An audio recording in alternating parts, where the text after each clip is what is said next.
This week on Small Town Big Deal, peanuts, parades. He's a celebrity. The what? Celebrity? Celebrity. Yes. And the President of the United States of America. Join us as we go nuts I was gonna say plane. for a crunchable, lunchable, Cheers. munchable treat.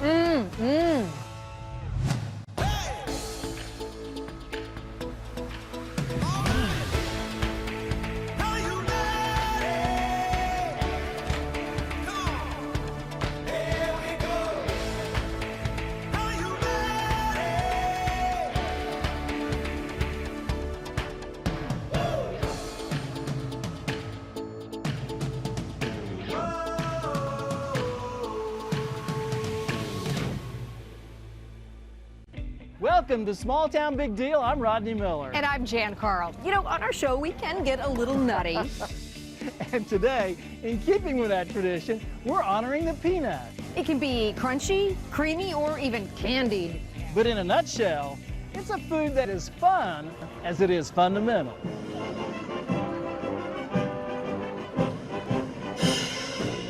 Like hundreds of small-town parades, this one in Georgia has music, fire trucks, and beauty queens. With a baby myth and the teen myth. And more beauty queens. Lots of beauty queens. But in every small town parade, there's always a touch of local flavor. In this case, it's the flavor of peanuts. Peanut queens, a peanut mascot, peanuts flying through the air, and the fabulous Nutmobile. It's all part of the Plains Peanut Festival in Plains, Georgia, where the peanut is clearly king. Plains is about 150 miles south of Atlanta on Georgia's coastal plain. It's a tiny town with a population of only 776 people. And one of those residents is perhaps the most famous peanut farmer in the history of the world. Jimmy Carter became the 39th President of the United States and winner of the Nobel Peace Prize. And Plains, Georgia is one of the only towns that I know of that somebody can come into Plains and have the opportunity to be the ex-president. Yeah. Because he's on the street a lot. Now, well into his 90s, no president has lived as long as Jimmy Carter. He serves as a walking advertisement for the healthy benefits of eating peanuts. One of the things you have to do is to start eating peanuts when you're young. And keep eating peanuts all your life. The limousine that carried President Carter and his family on Inauguration Day is part of the parade. But that presidential moment was 40 years and a world away from the farm where Jimmy Carter grew up. Today, it's part of the Jimmy Carter National Historic Site. This really shaped his youth, and particularly this home. Growing up here, the way this farm is set up is the way it appeared in 1937. That's the year before they got electricity. Compared to other people living in rural Georgia during the Great Depression, the Carters were relatively well off. They owned a good-sized farm and ran a small community store. Out in the fields, the mix of crops was changing. Cotton had been losing its grip on the local economy. Even back during the Depression, cotton was still the #1 cash crop. But the problem was there was an overabundance of cotton. Also, cotton depleted the soil. And one of the important things that Earl Carter actually did was he planted the first commercial crop of peanuts out here in Sumter County. From humble beginnings, the peanut crop has grown and grown. Today, the state of Georgia, just on its own, grows about half of the nation's annual peanut crop. In Plains, they're celebrated everywhere. From a smiling peanut statue to the town's primary purveyor of peanut paraphernalia, Plain Peanuts. There are stacks of sacks full of roasted peanuts, sriracha-flavored fried peanuts, peanut-shaped Christmas tree ornaments, and T-shirts to commemorate the time you went nuts in Plains, Georgia. Bobby Salter, who owns Plain Peanuts, grew up the son of a sharecropper. Why is it so important to celebrate the peanut? Peanut is the lifeblood of Georgia, really. The state of Georgia grows as many peanuts as all the other states put together. Bobby's passion for peanuts is so strong you can actually taste it. Now I want y'all to try the best ice cream that's in Plains. I'm gonna like this, I already know. See if you can recognize that flavor. Yes, peanut butter. I was not just being polite. that ice cream was amazing. Then I found out he worked on that recipe for a year. Peanut butter ice cream and peanut butter pie is like two of my favorite peanut things. But this is like, you don't scrimp on the peanuts. And there are some pretty amazing fun facts that highlight the prominence of peanuts here in the U.S. Our love for the peanut butter and jelly sandwich is undeniable. The world's largest weighed in at 1,342 pounds. When astronaut Alan Shepard brought a peanut with him to the moon, did that make it the first astronaut? Well played, Rodney. Back at the festival, a long line of people has us feeling confident another delicious Georgia peanut treat is awaiting our discovery. So you've been bragging about these. Oh, they are so good. And it's a first for me, grilled peanut butter and jelly sandwiches. I can eat like 10 of these, but I'm not going to today. No, you're not going to do that today. Hey! When we come back, did you know the peanut is not a nut at all? But it makes sense because it has the word nut in it. Stay tuned for the secret life of peanuts. But first, a quiz. About how many peanuts does it take to make a 12-ounce jar of peanut butter? Is it 240 peanuts, 340, 540, or 740? The answer when we come right back. This tasty episode is brought to you by the Georgia Peanut Commission. Before the break, we asked you how many peanuts do you think it takes to make a 12-ounce jar of peanut butter?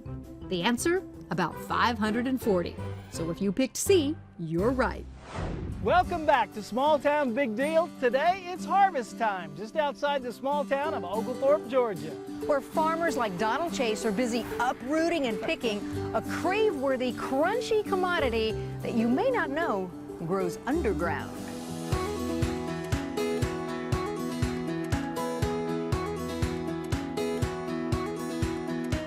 Almost nobody knows they grow underground. Explain the process to us. Well, we plant basically a peanut that you eat. As they start to grow, then the vines will spread out. A nice, pretty little yellow bloom comes on them, and from that bloom, it sends down a peg into the ground, and that peg starts to grow a pod, a peanut pod there, and then they just continue to add those pods on as the plant matures. And so technically, peanuts aren't nuts. They're legumes? That's correct, yes. We're not going to feel bad if we thought it was a nut, and it's really a bean, right? Because it has the word nut, but a lot of people, or can I just tell, our producer thought they grew on trees. It's not the first person I've heard to say that. Because peanuts grow underground, harvesting them requires a unique approach. First step is to dig the peanuts, and the digger actually inverts them so the peanuts and the roots are sticking up to dry in the sunlight. So the machine came through and they go up a conveyor and then it flips them over. So now the vines are on bottom and the peanuts are on top. Once those clusters of peanuts are dug and flipped over, it's time to wait about 3 days for the vines to dry out. Pray for no rain. Yes, we pray for no rain, no hurricanes. Then we run the pickers, which they pick them off of the vines and leave the pods intact. And it's kind of fascinating to me that the Lord made a storage device for a peanut, and that's its own shell. Yeah. Yeah, it And protects it stores in that shell for a long time. Well, until I get it at the baseball game, and then... At Chase Farms, tending to the peanut crop is a family affair. Today, my wife is helping me load out trucks. My mom and dad are running the pickers. And your mom is running a combine, and how old is she? She's 77. This She's is like my her hero. spirit, I can't so- wait to meet her. Well, Jan gets her wish. She joins his mom, Ellen, in one picker, and I ride along with his dad, Glenn Lee, in the other. Well, I'm impressed you know how to work all those buttons over there. Well, I wouldn't say all of them. This is my 67th crop. In 1952, we probably raised 1,000 pounds to the acre. And what do you get today? 7,190 pounds. Wow. Last year, our farm produced the highest yield in the state of Georgia. High five on that. Yeah. Now, your face lights up every time you hit that button and you start to unload and you see those peanuts pour out. It just makes sense to have a crop this good for you, and it's something that our family just enjoys. But could the Chase family possibly enjoy peanuts more than Rodney Miller? I probably eat 15 times the national average in peanuts, I've never maybe seen 20. anything like it, I've actually. loved them for years, and they're so healthy, and they keep you from gaining weight. That's what I like about Except them. those chocolate-covered ones you Well, get. yeah, those don't count. I probably eat a jar of peanut butter every day. Okay, you got me beat. It's a small jar. It's a small He's like, jar. not the mega size, not the super size, you know. And look how thin you are, so it Well, works. it's peanut. The Chase family is driven by their love of the land and their desire to grow healthful food. It was legendary scientist George Washington Carver who, through his research in the early 1900s, began to turn the peanut into the cash crop we know today. He is respectfully known as the father of the peanut industry. Born a slave, he was the first black student at Iowa State University, where he earned his bachelor's and master's degrees and became ISU's first black professor. Because of his work on soil chemistry at the Tuskegee Institute, Carver was instrumental in helping farmers successfully rotate out cotton crops, which depleted the soil of nutrients, with peanuts, which restored the soil. Mr. Carver's scientific impact is clearly seen in the state of Georgia, where the peanut is the official state crop, supporting more than 50,000 jobs. Some of this land I'm tending has been in the family for 5 generations. Wow. Walter Tyler's been working this farm for over half a century. Hey, Bucky. Rodney? His son Bucky joined him 26 years ago. Looks like the peanut planting is in full swing. Yeah, we wide open. Planting starts in late April or early May when the soil temperature in these Georgia fields reaches between 65 and 70 degrees. The Tylers till the soil to prepare it for planting. Oh, man. They load up seed peanuts from last year's crop Good looking peanuts. and plant them in the warm, sandy soil. Georgia has a long, hot growing season.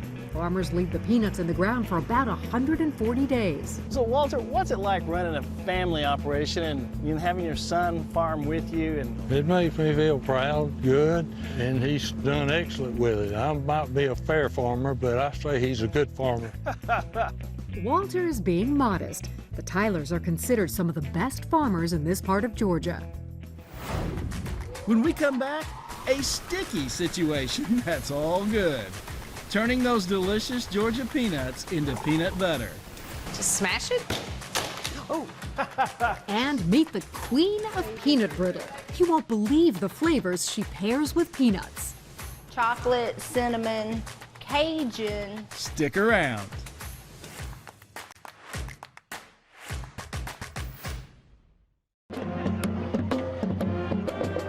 Welcome back to Small Town Big Deal, where we're asking the lagoon-loving people at the Plains Peanut Festival how best they like to eat their peanuts. My favorite thing with peanuts in it is peanut brittle. Peanut butter ice cream. Peanut butter jellies. Snickers. Chocolate clusters. Peanut butter milkshake. Dry roasted peanuts. Raw peanuts. I love peanuts. But in the U.S., the #1 way to eat peanuts is in the form of peanut butter. The average American eats 3 pounds of peanut butter every year. So we visited Georgia Grinders to watch how they turn peanuts into that creamy delight. Georgia Grinders is actually based off of my grandfather's recipe, focusing on real food, clean ingredients. And Georgia Grinders is a tribute to his innovation towards health and wellness. And in this Atlanta-based peanut paradise, her grandfather's recipe means keeping it clean and simple. First, you roast the peanuts to perfection. Then you have to cool them down.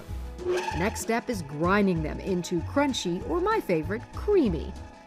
Finally, you mix in some sea salt, and you've got peanut butter. Who knew something so delicious could be so simple? Or so good for you. The peanut packs a powerful nutritional punch. Peanuts have more protein than any nut. They deliver nearly 20 vitamins and minerals per serving. They are a good source of fiber and antioxidants, and peanuts are cholesterol-free. Back in Plains, we heard a lot about another peanutty treat, peanut brittle, made locally with love by Carrie Gonzalez, the queen of peanut brittle. So we're supposed to be helping you today. I hope we don't just get in the way. You won't. Well, I don't know. You haven't seen us in the kitchen. Carrie starts with corn syrup, sugar, and a microwave oven. It's heavy now. You're right, it's heavy. Add in a little bit of butter. You'll mix it around in there. And quickly mix in peanuts that are halfway between raw and roasted. You need to stir fast. Wow. Get it mixed in there. She's been doing this 10 years. I've been doing it 10 minutes. 10 seconds. And back in the microwave for 6 more minutes. Is there going to be some kind of special quality control supervising what we participated in? Well, y'all have to eat what you cook. Oh, we have to eat what we cook. We're pretty good at that. Got it. You smell them peanuts? Oh, yeah. That much? Mm-hmm. Now it's Jan's turn to help Carrie turn ordinary to extraordinary. Yeah, fill it up. For this batch, Carrie's cooking up her one-of-a-kind watermelon peanut brittle. It's going to get thick because of that flavoring. So you got to do it kind of fast so it'll fluff up and you can pour it out. Wow, it smells so good. You can always tell when I get focused because I get quiet, which doesn't happen very often. Sometimes we have to make rounds. It'll take the whole pan and we sell them just like that. So it almost looks like a pizza, but better.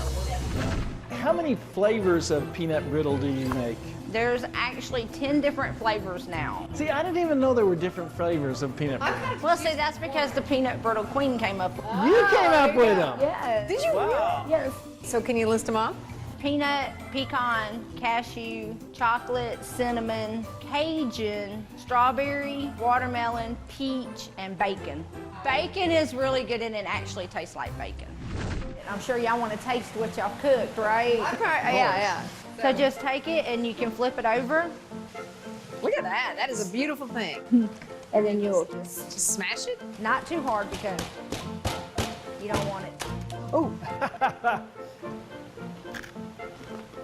Oh, wow. Tastes like watermelon. It sure does. Good. That tasted so good, even if Jan and I did help make it. Somebody said it tastes like a Jolly Rancher. It does taste like a Jolly Rancher with peanuts. So this is mine. Anybody's gonna do anything with a peanut creatively, it's gonna happen right here in Plains. We decided to put our newfound peanut brittle expertise to the test, a taste test. Who can best tell one flavor from the next, Jan or me? You want to start off with that one? All right, Okay. Jan. Strawberry. Watermelon. Oh. You missed it. You can't miss this one. It's really good. Strawberry. Nope. Nope. Your guess is over. He done lost. There's a time limit on the guessing. There's not. That was going to stump you. I don't know. Plain flavor. I was gonna say I was almost said that. Plain. Peach. No, yeah, 1-1. Okay. Bacon. 2-1. I'm sorry, did I win again? He wins. Oh my gosh, I got a sugar high now. Well, you know what? Since I got to spend the day eating peanut brittle, peanut butter ice cream, and grilled peanut butter and jelly sandwiches, I figure I'm a winner too. We'll be right back. Welcome back to Small Town Big Deal. We hope you've enjoyed this episode of Small Town Big Deal. You know, I am guessing that for a lot of our viewers, the biggest surprise was that peanuts don't grow on trees or on bushes, but underground. Yeah, and that they're not a nut at all, they're actually a legume. And it was great to see how Plains, Georgia celebrates the really versatile peanut and the 39th president. I'm Rodney Miller. And I'm Jan Carl. Join us again next week when once again we celebrate the great stories from across America. I think maybe you OD'd on peanuts. I might have. I hate losing to Rodney, so I'm going to spill the peanuts on something that happened behind the scenes at the kitchen. He actually burned one of the bowls of peanut brittle. I'm sorry, was that yours, Rodney? But it wasn't his fault. Probably pushed 8 instead of 6. He didn't have his close-up glasses on.